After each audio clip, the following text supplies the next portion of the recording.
दोस्तों, जब हम दुनिया का नक्शा देखते हैं तो देशों की सीमाएं हमें सिर्फ भूगोल नहीं दिखाती, बल्कि यह भी बताती है कि हर देश एक अलग तरह से चलता है। और इन्हीं तरीकों को समझने का विज्ञान है पॉलिटिकल साइंस। सबसे पहले इसकी परिभाषा समझते हैं।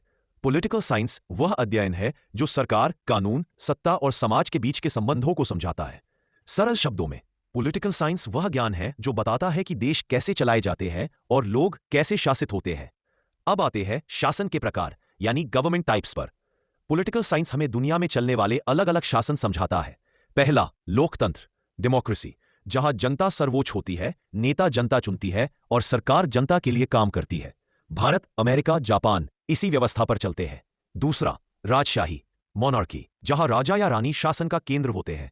कुछ देशों में पूरा अधिकार उनके पास होता है और कुछ देशों में उनका रोल सीमित होता है, जैसे सऊदी अरब में पूर्ण राजशाही और ब्रिटेन में संवैधानिक राजशाही। तीसरा, तानाशाही, जहां सत्ता एक ही व्यक्ति या समूह के पास होती है।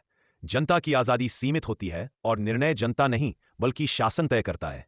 चौथा, गणतंत्र, जिसमें देश का प्रमुख जैसे राष्ट्रपति जनता द्वारा चुना जाता है। भारत और अमेरिका इसके उदाहरण हैं। पॉलिटिकल साइंस न केवल शासन के प्रकार बताता है, बल्कि यह भी समझाता है कि कौन सी व्यवस्था समाज को स्थिरता देती है और कौन सी व्यवस्था लोगों की स्वतंत्रता को प्रभावित करती है।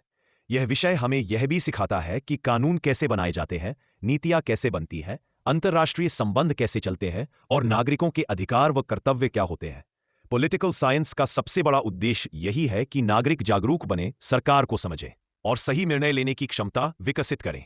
आखिर में एक बात याद रखिए, पॉलिटिकल साइंस सिर्फ राजनीति की पढ़ाई नहीं है, बल्कि यह समझ है कि समाज, देश और पूरी दुनिया कैसे चलती है।